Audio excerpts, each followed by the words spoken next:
Welcome, Immigrant Nation. Another week, another new episode. I'm your host, Aaron Deliosa, and this is an Immigrant's Life podcast. Oh, just a reminder, if you'd like to stay connected, you can follow me on social media. Our handle is at an immigrant's life. Also, feel free to send me an email at animmigrantslife@yahoo.com. If you'd like to reach out, share your own story, or even join me as a guest on the podcast, that's the best way to get in touch with me. All right? So keep that in mind. Once again, thank you for listening and being a part of this incredible journey. I appreciate you being here, as your support means the world to me, and your support inspires me every day. Let's skip the personal anecdotes because I'm really excited for you to listen to this episode. So, originally, my plan was to discuss our guest's journey from being an engineer at a big company to venturing into a realtor, videography, and wedding photography. But as conversations often do, it took an unexpected turn into a topic I am deeply passionate about, and that is fatherhood. So, my guest and I, both immigrant fathers from Filipino backgrounds, explored the complexities of cultural identity and the profound impact of parenthood. He shared his struggles with imposter syndrome and the importance of storytelling in his work. Additionally, he discussed his journey of self discovery, navigating societal pressures, and the Filipino values he wants to pass on to his kids. From fears of parental failure to enduring lessons, his story offers deep insights into the universal truths of parenthood and human resilience. And I really enjoyed recording this episode, and I am confident that you'll love listening to it too. Whether you're a new dad, soon to be dad, or even a mom, there's plenty to learn from our discussion. So let's get to it, shall we? Without further ado, let's get into the show. Isa, dalawa, tatlo. Today's guest is a photographer extraordinaire that went from crunching numbers to capturing moments. Everyone, please welcome Adrian Magno. Wow, that was really nice actually. I don't think I've ever been introduced in that way, so thank you. Oh, you're welcome. I think that's an Australian thing because I had an Australian before and I introduced her in a extravagant way and she's like, "Oh my God, that's so nice." Yeah, in Australia we typically do you know that saying where someone has a big head? We don't like to give people in Australia it's customary to give it's called negging, where you'll compliment someone but also say something negative about them, and then it insinuates your friends. So Yeah, when I see someone that. says glowing things about you, we almost get uncomfortable and we're like, "Oh wow, that's really nice." I'm waiting for the insult, but there was no insult coming. No, So not insult. Not for now. Maybe later. Here is I we call it appreciate. busting balls. Oh yeah, busting balls. Yeah. That's what we do. But I mean, I'm from Canada. We do it too, to be honest. But yeah, it always has that British thing that like they're nice but not really, you know. Yeah. Because then if you're too nice, people don't trust you. Like you have to be a little bit mean.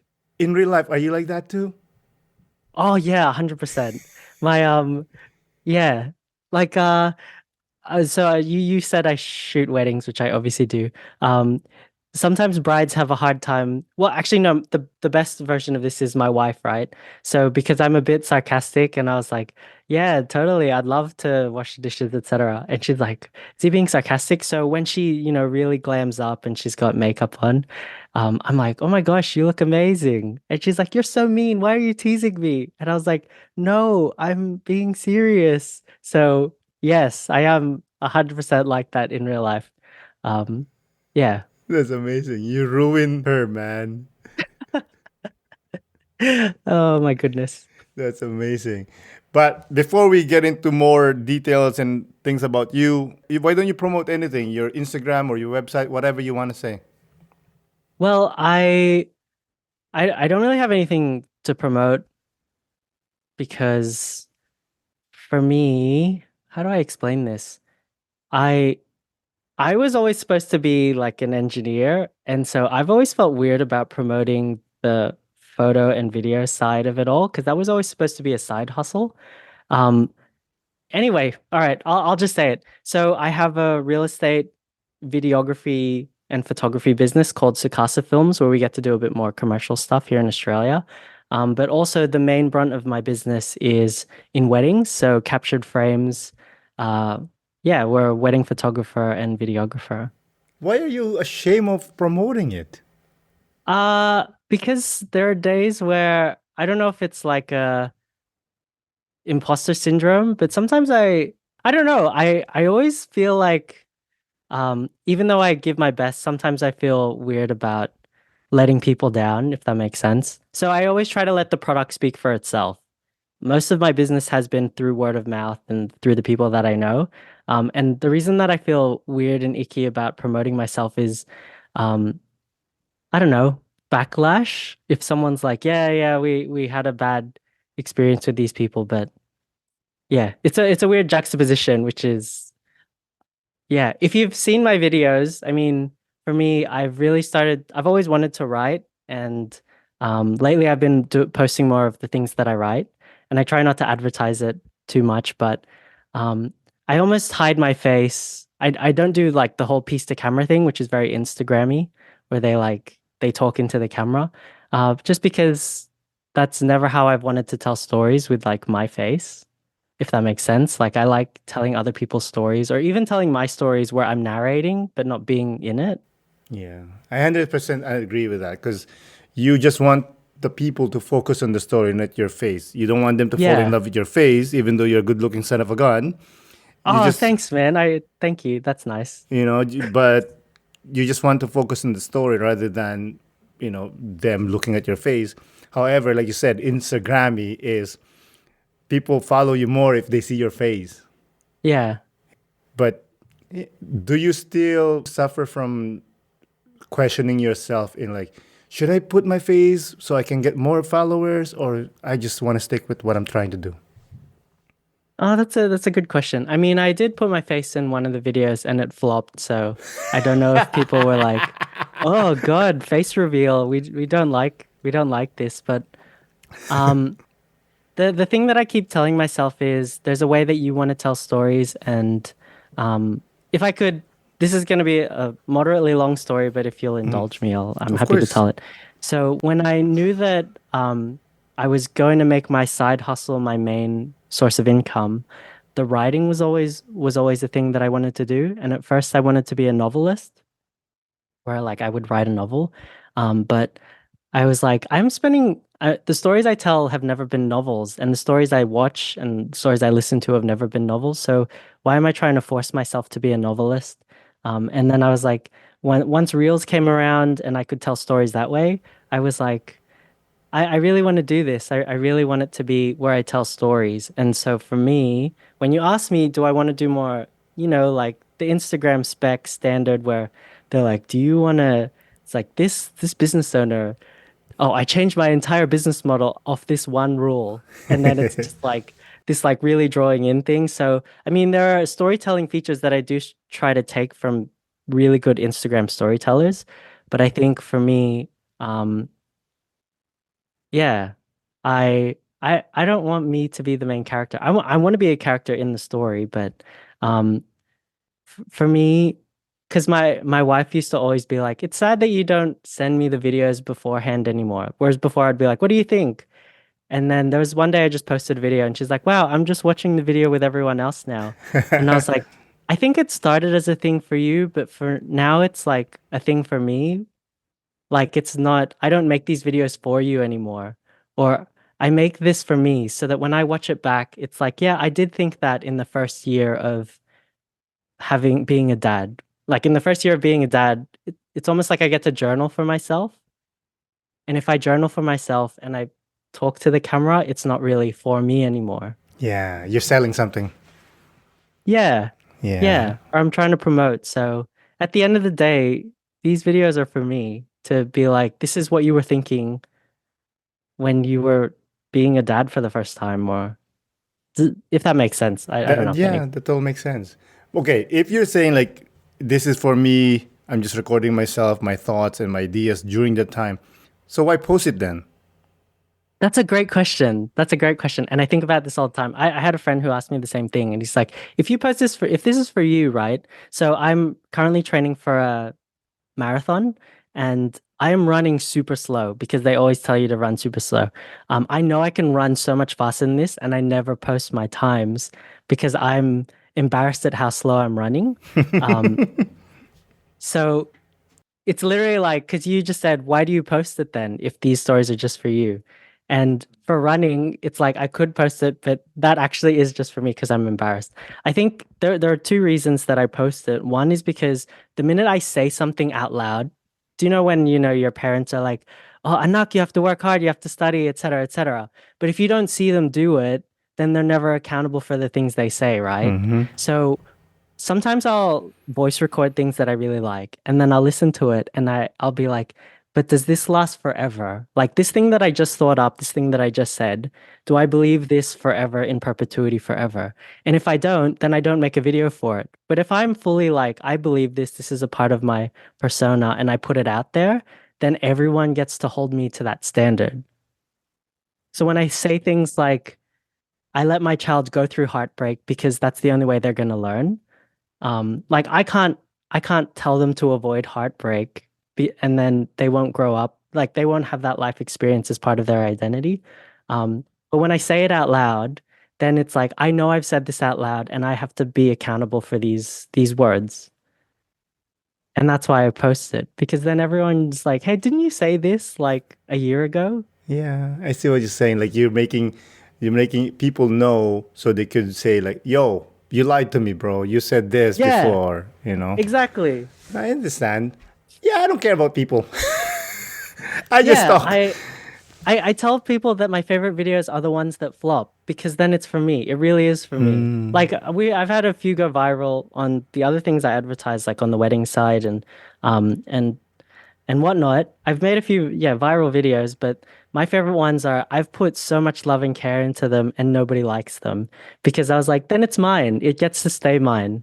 I love that. Yeah, yeah, I see that because I don't know if you look at the Instagram of the podcast. I make this like reels based on like pictures of the guests, like, and I put work on those things. Oh, 100%. I put work on those things, and sometimes I said to myself like, why put so much effort? Why just put the words? That's it. Leave it alone. But no, not for me. This is my art. That's how I approach it. I take pride Yeah. in it. I don't care if Yeah. one person sees it or thousands or whatever. I put effort and I'm proud. Yeah. The the minute we start doing things to impress other people is typically when it kind of goes array, if that makes sense. So I constantly try to do things to impress myself. Like that. Yeah. Also, apparently there's a study. I've never read the study. I've heard it from some smart people said that like if you have a plan, you don't tell people about your plan. Because first, what will happen is your brain will make you happy. It'll make a chemical that will make you happy, and you're like, "Oh yeah, I did that. I'm amazing."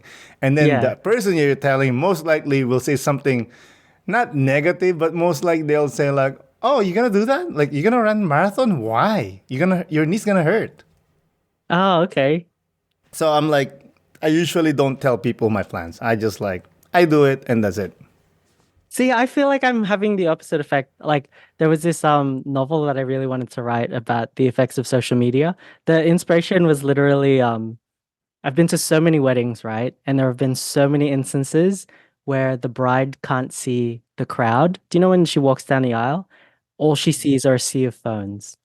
And I was like, if I could turn this into like a time traveling rom-com, how would I think? And I explained it to my friends, and they're all like, bro, that's amazing. You should write it. It's so good.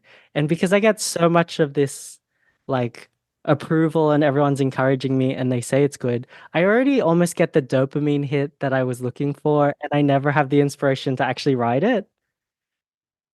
So yeah, I actually feel like I'm having the opposite of that. Like people are too encouraging that I was just like, yeah, I'll always have time to write this thing then. I feel like I really like negativity. As in like when someone's like, that sounds like it sucks, man. I'll be like, oh, okay, you think it sucks? Well, I'm gonna write it and you're gonna You, see how I good it love is. it. I love it. But I did see that. Like, so I do cycle. I do bike for like 100 kilometers and so, right? Wow. So, and that's what I do. Like when I'm like about 20 kilometers away and I'm dying and I just want to get home, I say crazy things in my head. I play games in my head that say like, "Oh, you remember this guy? He said something like you can't do anything." Bro, Yeah. I'm kicking like muff. You know what I'm saying? Yeah. I No, that's love that. hilarious. I think we're just we've got bad competitive streaks. Do you have Strava then? I should totally add Yes, you on I do have Strava. Strava. Yeah, I'll add But you. you're not going to see anything from me because all my runs I just keep to myself because they're embarrassingly slow. So why add me then if you're not gonna? Just to give you kudos for every time you Ah, bike. that's so kind of you. Yeah, I guess so. I'm just like, to be honest, I follow like four people. That's it. I Oh, yeah, really well, just dude, do it for myself. I mean, obviously, you can add me. I love to see your runs. But I'm just I like, don't yo, post you them, but killed that yeah. shit. That's really nice. And then all my other friends will be like, this guy's just gassing you up, man. You didn't kill this. You actually ran really slow. You know what? I love those friends. They're awesome, but screw them anyway. But no, Uh, like I said, like I follow like a few people, and I'm like, and again, I don't post it for people. I just post it for myself because I can track myself, yeah, right? 100%. The funny thing is, like, you know how it has like segments. So there's a segment in my area. I don't know how, and I don't know when, and I don't know what I was doing, but I set a like a goal for myself there, right? It's a little uphill, and it's nothing crazy, but bro, every time I go for a bike ride, that's the only segment I care about. I don't care about anything else. As in, like, that one segment, did you set like a PB there or did you like get on the ladder? Is that Yeah, it's PB, but I don't really care about like the the record. Like, rest of it? It's just that one. I have a hill 100% where it's like, I think I'm like fifth, and it's like, how did this person run down this hill so ridiculously quick? I was like, in my head, I'm like, oh, they were on a scooter, they were doing something, like they're on an electronic. There's no way they could have run down it. And yeah, I just find myself that I just keep going down this hill over and over again and always checking like how I'm going at this hill. I was actually thinking about this because this was possibly one of my next videos, but um, it's funny how there's like so much of the race that you're actually, sorry, so much of your bike ride that you're actually probably insanely good at, oh, I don't know where about you're that. doing really well in the other splits, but you keep focusing on this one thing and you're like, no, I really want to succeed in this. I want to do this. And um, it's the same for like growing up because I always told myself I was good at maths, if that makes sense.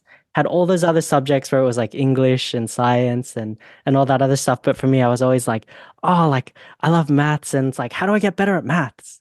And they're like, dude, your religion scores are terrible. And I was like, I don't care. All I care about is maths. And it's like we ignore all the other things, even if we're maybe good at it.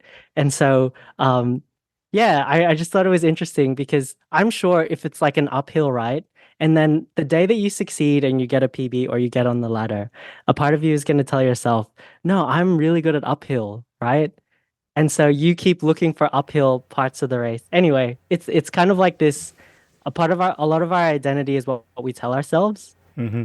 Yeah, Does that make sense? yeah, it makes sense because you focus on the thing that you're good at. You mentioned to me offline you moved to Australia when you were one. Yeah. Did you move with mom and dad or with your siblings? I was one, so I didn't have any siblings when I moved, but for me, when I came here, all of my family friends were Filipino. All of my cousins and whatnot. I lived with my cousins for the first year that I moved here to Australia. So it was almost like even though I am Australian and I never lived in the Philippines for longer than the first year of my life. So I basically couldn't even speak. Um, Everyone around me was Filipino. All the food I ate was Filipino. All the music we listened to was Filipino. Um, so yes. Are you close to the culture now, or I would say, and I don't know if this is like relatively controversial or whatnot, but I would say that most of the time growing up, I was ashamed of my culture in the sense that because a lot of the places that my parents picked for us to live were like predominantly white. Like I would get picked on for having like rice at lunch and stuff.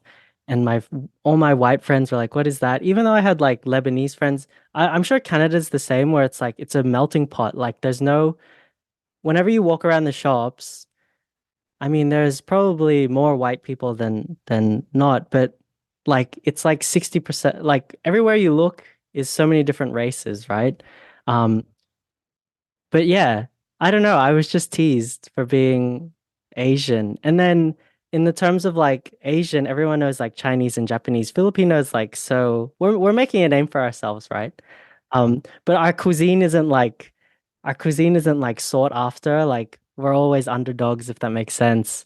Um, apart from Manny Pacquiao, we don't really excel in sports. Like a lot of people don't really know Filipinos. So I was always a bit like, oh yeah, I'm from the Philippines. And they're like, how do you spell that? That's such a complicated word and stuff. So growing up, I cared so much about fitting in that I don't know. I just felt like my parents definitely tried to put the culture in me. So I would go to Filipino school every Saturday where they would teach me Tagalog. And remember how we talked about that whole thing about identity and we always learn the things we want to learn and then completely ignore the things. So I like my parents, I think I did it for 5, 6 years, Filipino school, and I still can't speak Tagalog.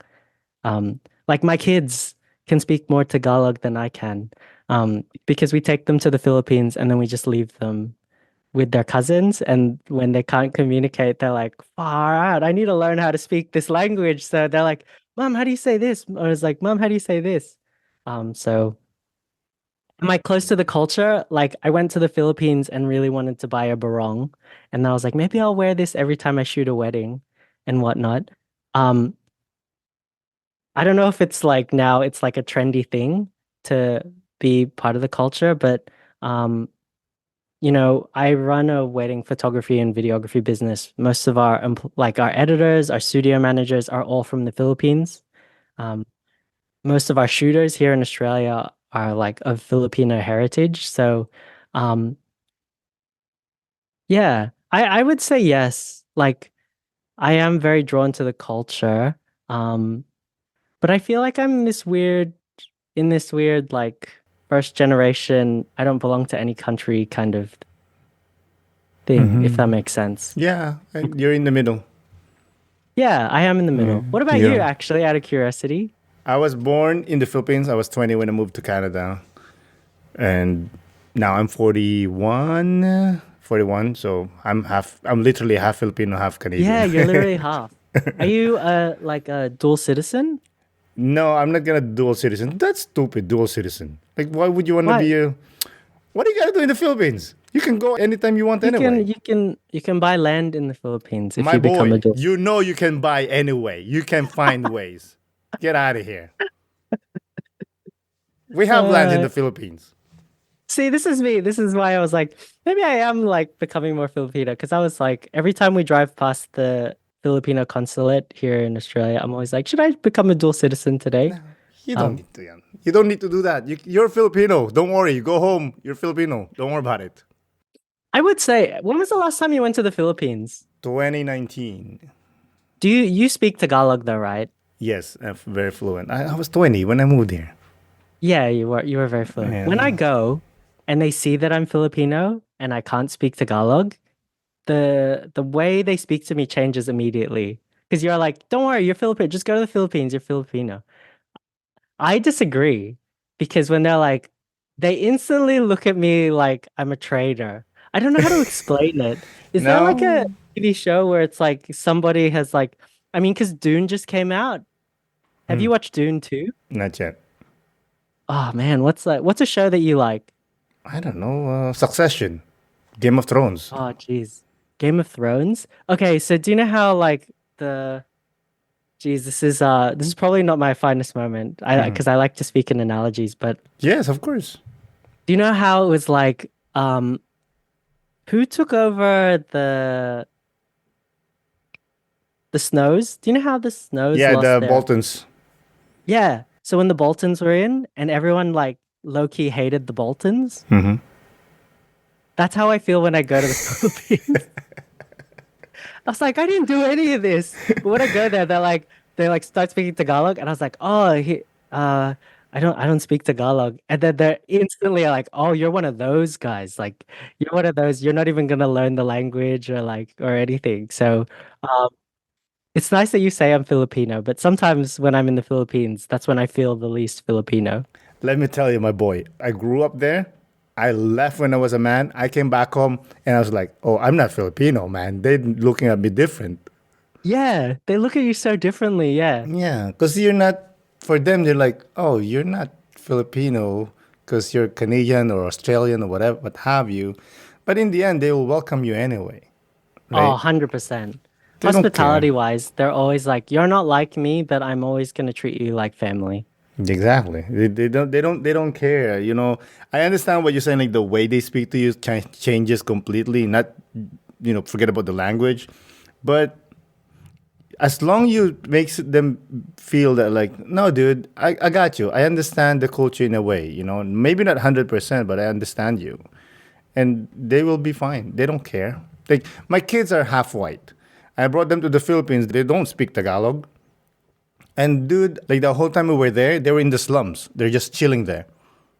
Doesn't Yeah. matter because they're welcome. Yeah. That's You know. nice. How about your kids? Did they enjoy the Philippines when they visit? Um, they enjoyed it. They definitely I don't know if it's like my wife was like scaring them or like their Lola always tells scary stories, Yep. but it was just like, I don't go into the street or don't touch that dog or if you the fireworks there at New Year's are dangerous, like there's nothing's monitored, so just be very careful. I would say my two kids that are a bit reckless loved it because it was like I love but it. my daughter who's like a real rule follower was amazed at the lack of rules. She said, "In the Philippines, there's no lanes." And you don't need to you don't need to sit in a child seat. You don't need to use seat belts. Like these are the things that she focused on. And I was like, yeah, I know, but there's a lot of like we don't need seat belts because we're driving so slow because there's so much traffic. So um they really enjoyed it. They how do I say this? I think the highs were very high and the lows were very low. But I don't know if that's because we were on a holiday, right? So it's like there was no comfort of their own bedroom. There was no like reading stories and just having a bath time at night in the bathtub that they're used to, where it was just like the moment they got homesick, they just felt very emotional. But they definitely enjoyed meeting one of my daughters was like, I'm really having fun with my friend. And I was like, that's not your friend, that's your cousin. Stop saying my friend. It's like, You see those 30 kids there? Those are all yeah, your cousins. all your cousins. Like, I've made so many friends here. And I was like, no, they're all your cousins. Stop saying friend. Maybe one is not blood related, but for sure somehow down the line it is. Yeah, yeah, yeah. 100%. Yeah. That's So, funny, man. Do you have a Filipino value that you'd like to pass on to your children? oh, that's a great question. Also one that I've thought about the most. Yeah, the easy answer is definitely um the easy answer is definitely the need to like take care of your parents. I don't know if that sounds like self-centered to be like, I want my kids to make sure they take care of their parents. For me, like, because I'm in a house that it's like a three-bedroom house. I have three kids, so obviously, like two of the kids are sharing a room.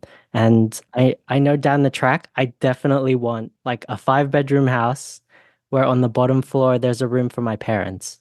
I always grew up having my grandparents around and living in the house and whatnot. I know that typically the thing that Australians like is like space and privacy from their parents so they can be their own people.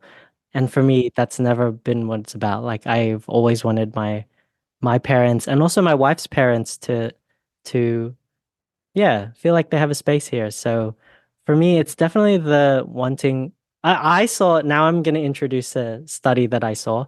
Um It says that, or the saying goes, the most intelligent children are the ones who are closest to their grandparents, if that makes sense. So, um, it's the culture of family is definitely one of the things that I want to instill in them. And the underrated, part of the Filipino culture that I really, really want to instill in my kids is how hard we work. Because when a Filipino is like, I'm a nurse 6 days of the week, but I also have a bakery business and I also help my Lola out or help my thing and they do all this stuff. And they're like, oh, when do you have time for yourself? And they're like, those are the things for myself. All the other things that I said, that's for myself. And they're like, Yeah. oh, but when do you get to like go shopping and hang out with your friends? And it's like, my friends all work at this cafe. And if that makes sense, where it's yeah. Like when someone's a really hard worker, you actually find that they're like really happy. Yeah, because I think that's the Western views trying to be imposed on our Asian views. Like for us, it's Yeah, like being a person, it doesn't really exist. We only exist in a group, in our family, because we love our family. exactly. You Yeah. know, like sometimes I'll see like Canadians making comment about men or women that still lives at home that they're like 40 or whatever. Like they're taking care of their family. What's the problem there? Yeah. Don't you want to Yeah. chill with your parents? Yeah. You know? Yeah. It yeah, one of the reasons that this is a spicy one. I don't know if this is true. I'm fully shooting at the hip now. Let's But get it. one of the reasons that I think, oh man, I don't know if I'm comfortable with you posting this, but maybe one of the reasons that Asians and like Filipinos and stuff like buy because you know how there's a housing crisis everywhere around the world. It's so hard to get a house, but we love living with our parents, right? They like they clean up after us, they cook for us, they like take care of us, they pay for all the bills and all that other stuff. And it's such a comfortable environment at home, and they're never pushing us out. Maybe that's why we can save so much. Because it's like when a Filipino is like, hey, they sold their house, they're just gonna live with their parents for a bit while they save up for the bigger house. No one's ever like, oh, that's such a tragedy. Do you know what I mean? Like, I'm sure you know Filipino people who move in back with their parents, even for a year or 2 years, just to save up for that really, really big house, to save on rent and bills and all that other stuff. But because it's such a comfortable existence living with parents, yeah, we never, it's not like this tragic thing. Whereas sometimes white people, white people's the non PC way of saying it. Sometimes like Australian, like British, Canadian people, when they're like, oh, we've had to move back in home with the parents because we're so bankrupt and it's like it's spoken like it's a tragedy, if that makes sense. Whereas for us, we're like, oh, that was a smart financial decision, like good on you. We can't wait for the next step of your life. Yeah. And even if it was, God forbid, you lost the house or whatever and you have to move up to your parents, we'll be like, oh, that's cool. That's a Yeah. normal move, Yeah, you yeah, know? that's a smart move. Like that's like a good savvy move. Whereas, yeah, someone who hasn't grown up in Asian culture, who has to move back, they're like, "Oh no, did you hear about this person? They had to move back with." Yeah. So, Yeah. uh, Speaking of Instagram reels and whatnot, I saw this post that, to be honest, kind of pisses me off. This gentleman was talking and he was saying that as soon as he became a father, he stopped all his hobbies because he wanted to focus on the kids. And if you're a father, you should stop your hobbies because you need to focus on your kids. As being a father and you have hobbies and whatnot, what's your opinion on that? um, what's my opinion? I don't know. I feel like I get everything wrong all the time. Welcome to fatherhood. So I question everything. So I'm like, I mean, we can say that that's a terrible way to go. And then if all of his kids become like high achieving performers, um, and we're just like, nah, I got to preserve my hobbies. Part of me is like, maybe that's wrong. So I don't feel like I can't know what the answer is. Like, we're never gonna know if we did parenting right until we get to the end of it, right? I know for a fact that my parents did they give up their hobbies? I mean, my dad stopped playing basketball and all that other stuff, but I think that was more of a laziness thing than Yeah, it's um probably his knees. we've got good knees. My family have good knees. We have bad shoulders and bad ankles. So Those two. yeah. I'm gonna say at the offset, obviously that's wrong because you want to have hobbies and encourage your kids in hobbies, but I also know that there's a lot of parents who include their kids in hobbies. And like I said, I'm leaning more towards on the parenting side. Um, I'm gonna just bring it back to something I think I said before when you asked me why do I post these videos, right? And I kept saying because when I put it out there, I have thought about it long enough to know that I'm never gonna change my mind on this. And what you just asked me regarding hobbies, I don't think I've thought it out enough to be like, I'm never going to change my mind on it. So I don't know if he's right. He may be completely wrong. And I'm sorry it pissed you off. That must be No, very annoying don't. to you. No, it's just like a man with a lot of hobbies, and I think I'm a good dad. Sometimes my kids tells me I love you, so I think I'm okay. Yeah, yeah, yeah. Obviously, we can always be better. Trust me, especially when I'm yelling at them. You know. Yeah. Oh, I mean, yelling is part of it. Yeah, I know. Trust me. Thank God I don't paddle them. You know what I'm saying? They're lucky. But yeah, I don't believe that. I always say that you have to learn how to take care of yourself before you take care of others. You know. And for me, it's not the amount of time you spend with your kids, it's the quality of time you spend with them. You know, if you're working so hard and you only have an hour or two to spend with them, bro, make that 2 hour count. But if you're like 8 hours, but like you're on your phone and they're like whatever they're doing, okay, well, get a hobby, dude, because you're not doing anything. And you, to be honest, Yeah. do you think your kid wants to hang out with you 8 hours? See, I think we're at different stages of parenting right now because my kids are all under 6. Okay, all right, yeah, And they're tell like me, yeah. obsessed with me. So when you say what you just said, right? I'm I know that when I play basketball with my high school friends, it's 100% not supposed to. It's that thing. Man, now I feel like I'm going into too many tangents here, but It's all good. I know that it's really important for guys to maintain their friendships. Do you know the one who there are guys that like they meet a girl and they completely just ghost all their friends and you never see them again, and they only want to hang out with you when they're fighting with their missus, or if their missus is going out with friends, they only because overwhelmingly for guys, when once we're older, all of our friends are just our wives' partners, Yes. as in like my wife's friends' husbands are going to be my only friends, is what the current studies say. But also that guys' mental health is directly related to how many friendships they have. So for me, a lot of the things that I do, I'm almost like I don't do this for the sake of like this gives me joy. I just know that this is investment. I need to put time into my friends. Otherwise, like how am I not a good friend? So um and then obviously this writing thing, I'm almost like maybe what he was trying to say is the things that you do are no longer for yourself. The things you do slowly become about the kids. Whereas like I exercise not just for myself to look good, but for me to also keep up with them physically. And I play like I try to maintain my friendships just to show my kids what it's like. You have to put work into relationships. And I write these things so that you can watch them when you're older and be like, this is what your dad was going through. So maybe that's what he was saying. Because I was like, I actually don't know how I feel about what you just said. It might be true. For me right now, with like the young kids that I have, I almost feel like every single hobby is entirely done for them. Yeah, for sure. I do the same thing. All my hobbies is they're the one I'm thinking about. When I'm going that Yeah. 100-kilometer ride, I'm making sure that I'm healthy so I could last forever. I can beat this guy up when I'm 80, you know?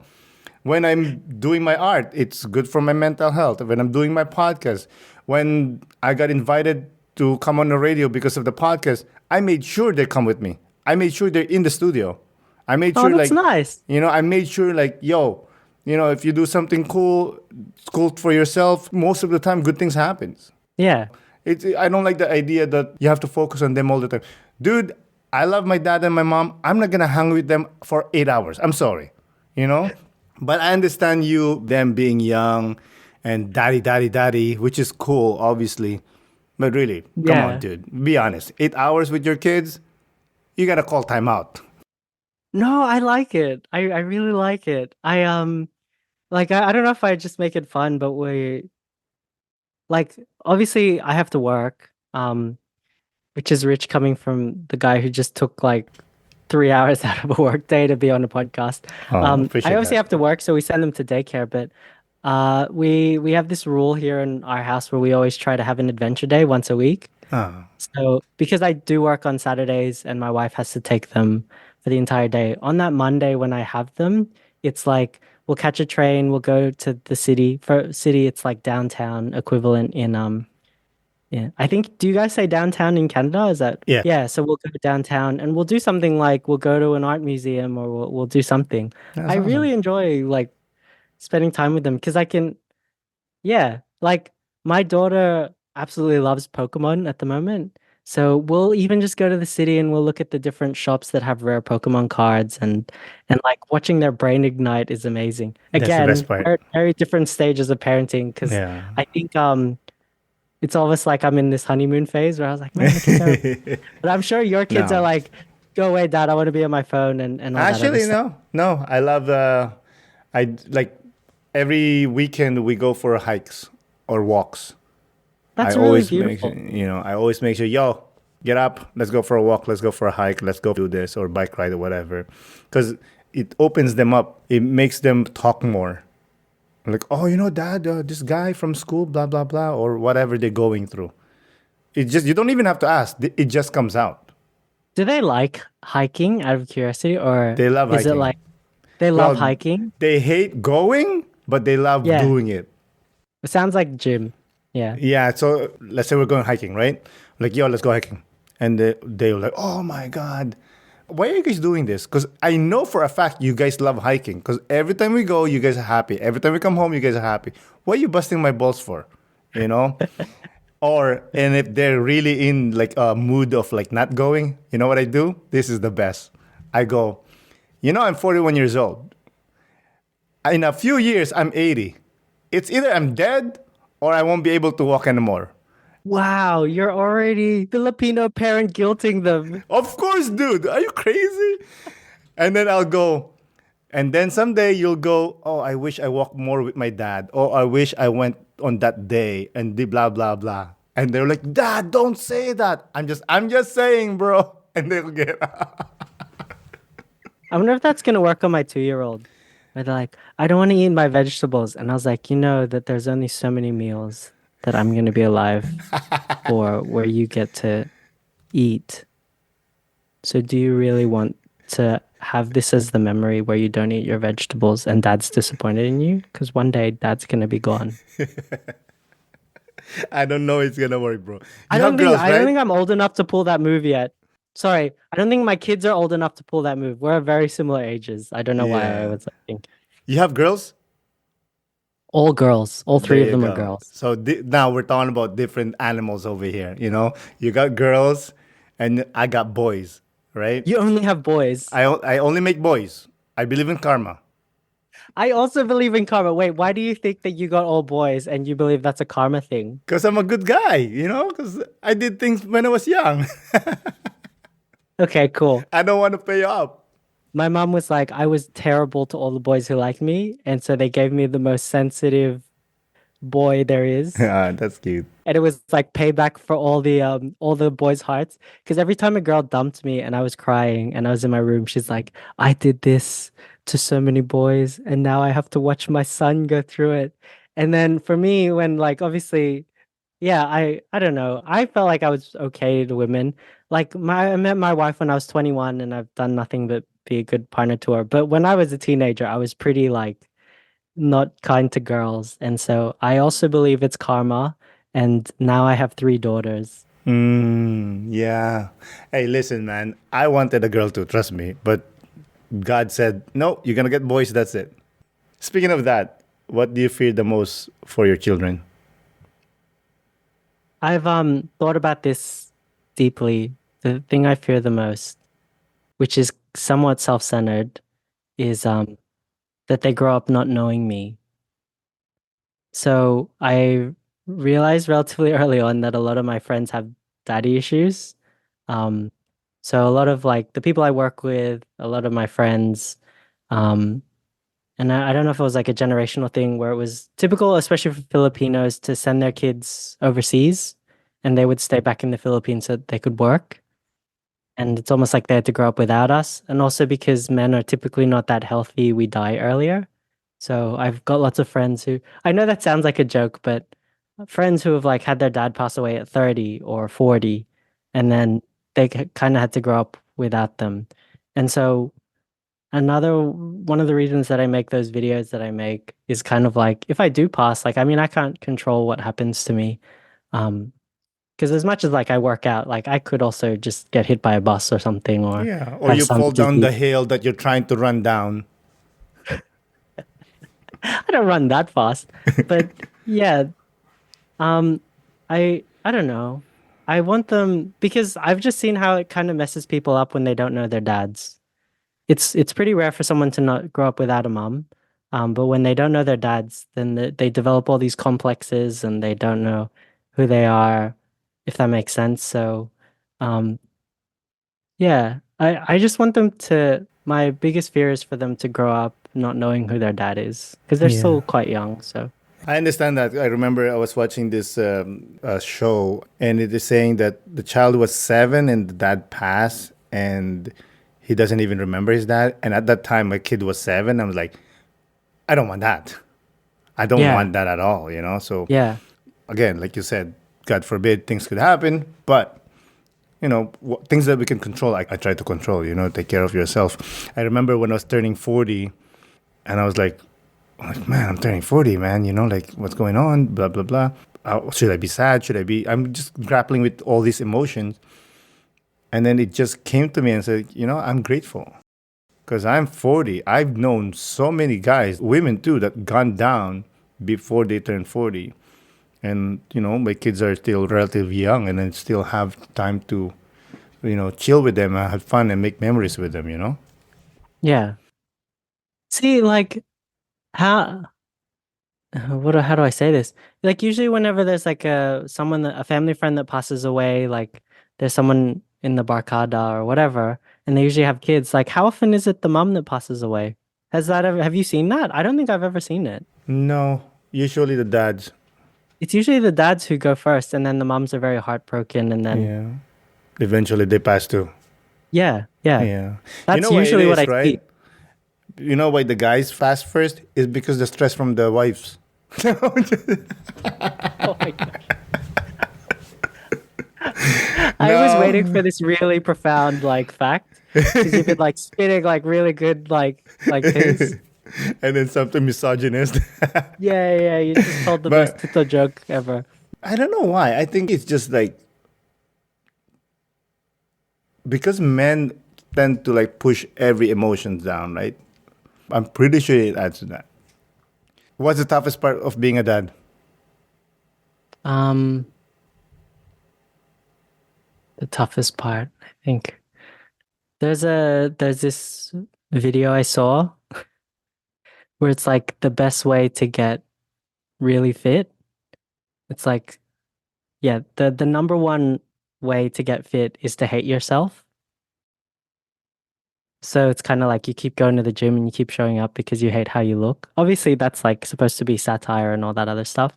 But I actually feel like one of the hardest parts of being a dad is how much, well, yeah, I find that I was just like, wow, I really hated how I did that. That could have been done so much better. It's almost like the hardest part of being a dad is actually the things you start telling yourself, where it's like, yeah, that was not enough, or that wasn't good enough, or you're not doing enough, and um, yeah, because like sleep deprivation is whatever. Like you can just have coffee or whatever. Um, yeah, I don't know. I feel like I'm on two different ends of the spectrum where it's like there are days I feel like the thing I'm most proudest of my personality is how I am as a dad, and there are days where it's like my some of my biggest embarrassments are that I'm probably not the best dad. So, yeah, I feel like the hardest part has been the things I start telling myself. And what are those? Like the kids would be better kids if you were a better dad, or the kids would like you're not giving like the kids would be happier if they had a bigger house, but you haven't provided for them, or the kids the kids are not going to have a good future because we live in like so there's different like sections of Sydney, I guess. Do you know how I don't know if this is too deep a cut, but in Gossip Girl, did you ever watch Gossip Girl? No, I'm a dude. I don't watch that. Yeah, well, I have like, yeah. No, I totally watched it. Well, there's just this one thing. So, because it's supposed to be pitched around this really expensive school where only the most expensive, it's like an expensive high school, right? But there's this one guy who literally moves to this part of Brooklyn in a very, very small studio just so that he's eligible to go to that school, if that makes sense. And I'm like, am I giving my kids a good future by just staying in this, like the western part of Sydney? If that makes sense. Whereas if I move to a very, very expensive part of Sydney and we all live in a studio apartment or something, then they can go to a more expensive school. Like, part of me is like, I'm not being smart enough with this, or I'm not. We're I think dads are in this constant battle of I'm not spending enough time with the kids, but also I need to be making money. I'm not providing enough for the kids. Um, So it's like not enough time with them, not enough money to support them. Those are the things that I feel like I hate that I feel this way all the time, that it's like it's never enough. Yeah, I went through that. Those feelings are like, am I giving them enough? Am I spending enough time with them? And first, I tackled the money. I look at some guys that they work so hard and they provide amazing stuff to their kids, houses, whatever. But you never see them spending time with their kids because they don't have time because they're working too hard. And if you don't work hard, you're not gonna be able to provide to them, a decent living. Like living in a good house, with a good neighborhood, and all that stuff. And then it came to me like, find a balance and find what you're comfortable with. And I saw the balance, and I said, I'm gonna work hard to have enough and a little bit more, but also make sure that I have time that I spend time with my kids 100%. and be peace with that. Because you could bring your kids to the most expensive school. That doesn't mean they're going to be successful. And really, how do you define success, right? If you ask me, like, what do you want for your kids? I'm like, I just want them to be happy, dude. If they want to be the best juggler in the whole wide world, go be that. If you want to be the best engineer in the world, go be that. I don't care, dude. Just do your thing. Just be happy. I don't care. And I'm telling you, because you're psychopathic thinking of like you're not good enough, you are good enough. No, I see, like, we know all these things, and I agree with you. But do you know when you're going through high school and it's like, none of the girls like you and you're going to like prom by yourself and your mom keeps saying to you it's like it's all right, you don't need a date, and it's like I know all your friends are going like have dates and stuff, but you can be the fun single guy, like you don't need this to be happy. And I'm just like, no, you're right, and I know all these things, which is why it makes me even more upset that I still feel this way. Like I know I when I was doing engineering, I was working like 70 hours a week on that, 20 hours a week on the wedding stuff. So I was like, yeah, I was working a ton. And then when we had our second kid, my wife was like, "Hey, this is not sustainable. Like you need to have a balance." And I'm like, "You're right. Like I definitely need to do it." So there are always moments when I have them, and like we'll have the most beautiful talks when I walk them home from school. They always like whenever I come home from a wedding, they'll always be like, "Dad's home," and they all run to the door and they all hug me. And I have the most beautiful, precious moments with them, but I can't stop the voices that keep saying you're not enough. Like I don't know how to stop them. You can't. So You yeah, can't that's what I'm stop him. saying. Like You I can. know that everything you said is like how I live my life. Like I really try to live balanced with a good balance of, like I said, maintaining my friendships, exercising, doing work, and like really pushing myself at work. But also like doing things that stimulate me mentally. But I still can't stop feeling that way. In the same way, the kid that goes to prom can't stop but feel a bit sad that nobody said yes to him. Yeah. Does that make sense? Yeah, well, both are insecurities. That's Yeah. what it is, Maybe right? the answer is to get off social media. Maybe Yeah. that's actually, Well, that will definitely help. But no, dude, just put in the work. Believe in yourself. Believe that you are doing enough. Like, you're saying, like, oh, maybe I could bring my kids to this place or this place. Like, trust me, I brought this kid to amazing places, and the new park down the road, they all smile the same size.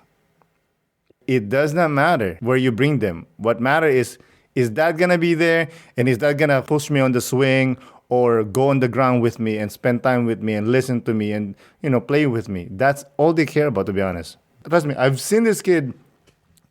We're going to a park or we're going to an amazing place.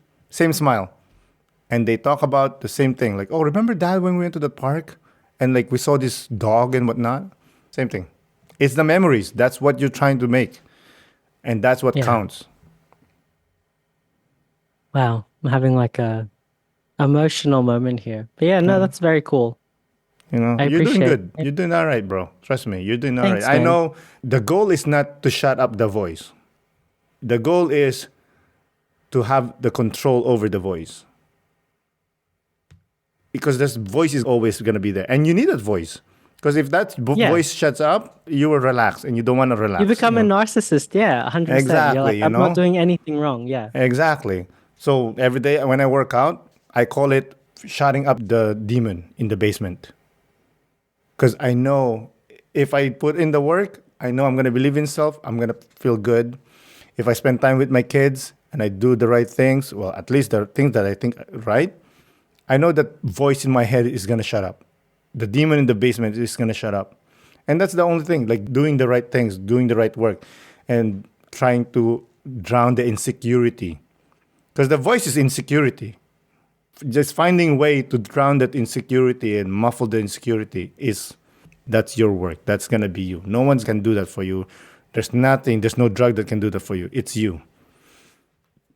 No, I appreciate it. Yeah. No, that's, yeah, also why I try to exercise and, yeah, fight the demon. Well, I don't have a basement. Sounds like you have a really nice house. Ah, no. Trust me, I grew up poor. If your room, whatever the size of room you are right now, is probably bigger than my original house when I grew up. In the Philippines? In the Philippines, yeah. I wasn't, my dad wasn't an engineer, you know what I'm saying? How did you get to immigrate? Move to Canada? Typical Filipino story. Mom moved first and then supported the family, and we moved here. Oh, that's amazing. Yeah, she's the goat. And I say it all the time, and I know she's going to listen to this because she always does.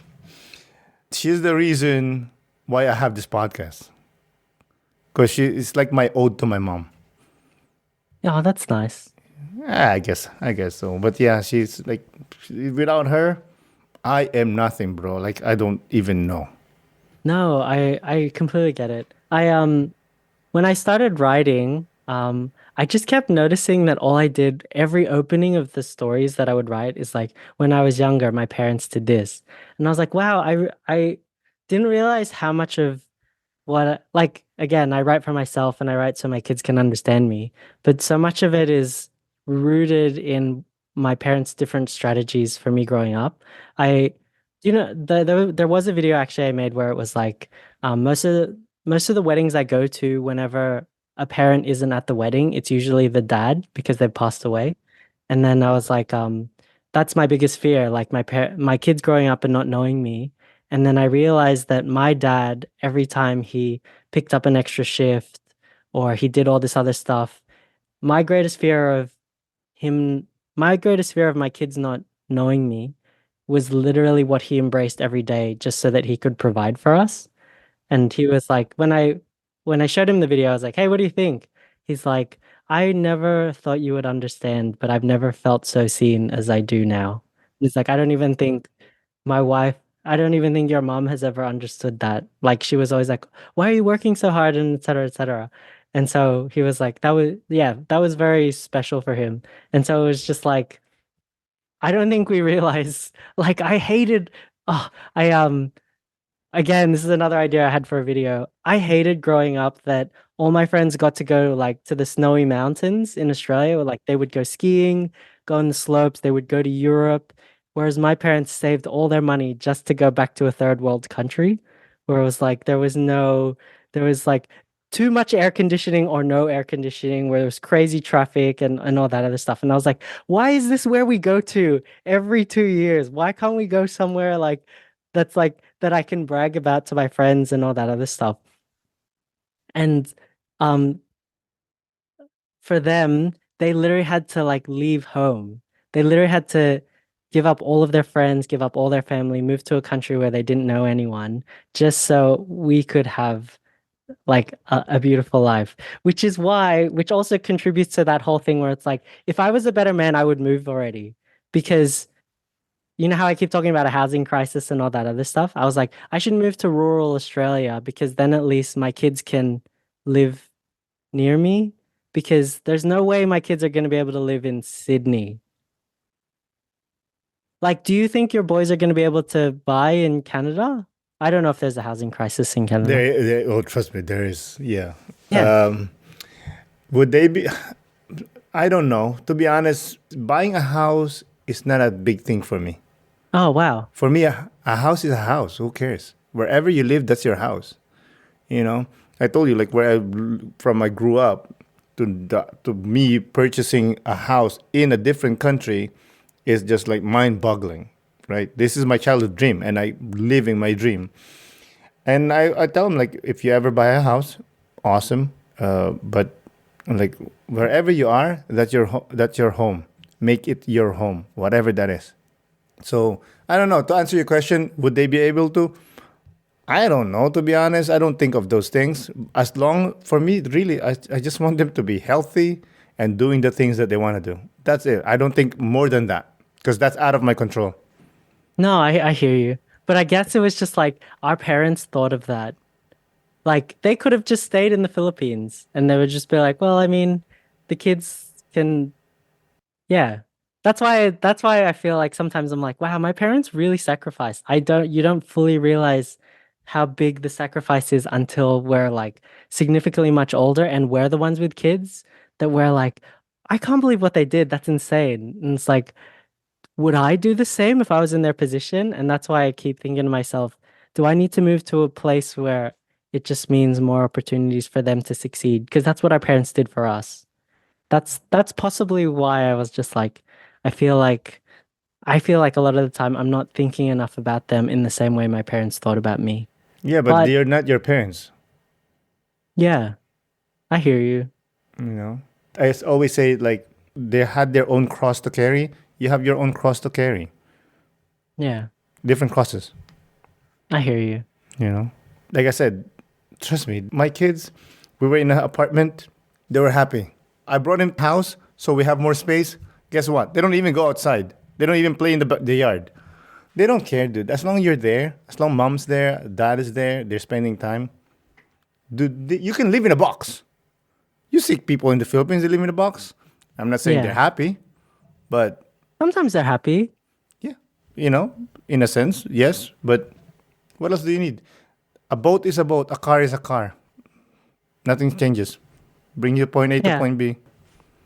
Hey, don't get me wrong, I have zero interest in investing in luxury things that are just a flex, if that makes sense. And I will die on that hill a million times. As in like I will happily make a video and that kind of stuff. But yeah, it's more so like I don't sometimes I worry that I'm not investing enough in their future to make sure that they're okay. But anyway, I feel like I've fleshed this out um I hear what you're saying. I hear.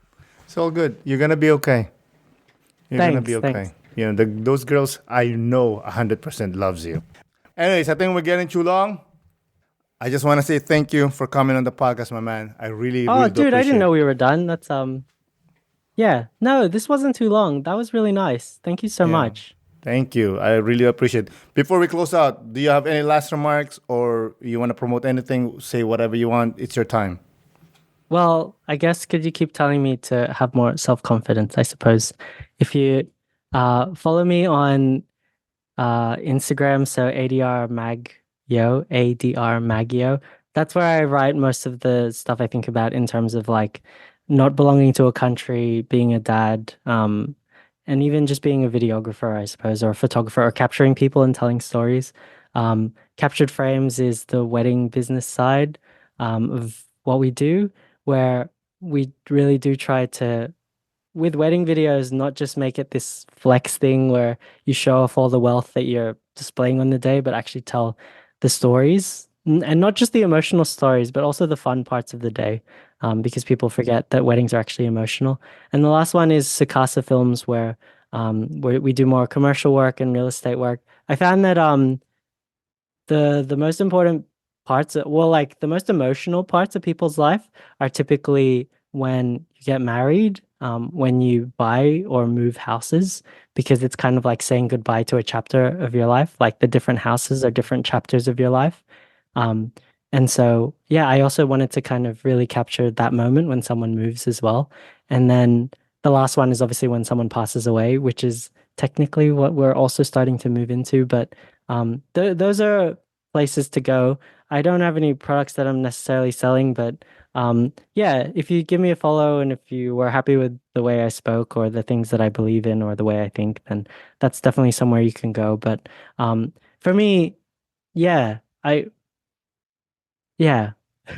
You totally don't need to follow me because as I said, I write for me. So um yeah, whether there's 5,000 followers or zero followers, I think I would still be making these videos. So that's yeah, it is kind of nice if you follow and leave a comment because discussion is always fun for me. But even if you don't, that's also cool. Um, yeah, I also just wanted to thank you for the opportunity and for putting the bridge behind you from Cagayan and for everything you do. It's nice. I don't know if I like emotionally shut down 15 to 20 minutes ago because I got very emotional when you were like, what's the hardest part of being a dad? And it's like realizing how much you hate yourself. And when I said it out loud, I was like, oh my goodness, I can't believe I just said that and now I'm just like sitting here like having to stew in these feelings. So you're a very good interviewer. Um, I hope your mom is proud of you. I had this my mom never believed that I would be she was like, Anak, we traveled so far, we made you an engineer and you're like a professional and all that other stuff. And now you just want to make videos and stuff. And then in her prayer group, her one of her friends is like, Noreen, your son's video was so beautiful. I cried so many times. And she's like, what? And then so she watched the video and then my mom started crying at the wedding video I made. And she's like, I'm so proud of my son. So she was instantly proud and is now my biggest fan. So sometimes, the haters are just gonna hate, um, even if it's your mom. And once you turn them over, then they're a fan for life. So Tita, if you're listening, you do have a talented son. Oh, I'm not appreciate in that. your prayer group, um, but I'm sure once someone in your prayer group is the one who tells you that you have a talented son, then you'll start becoming his biggest fan. So yeah. Thank you Well, it so sounds like much. you're his fan if you're listening to all these podcasts. Yeah, thank you so much. I really do appreciate it. I'm sure she will. She's be like, oh, he was very, very nice. I really like him. Anyway, Adrian, thank you so much for coming on the podcast, my man. I really do appreciate it. All right, God bless. Have a good one. You too, sir. Bye. Again, Adrian, thank you so much for coming on the podcast. I really do appreciate it. Thank you, listeners, for listening. This is Aaron Del Yosa for An Immigrant's Life. I'll see you guys later.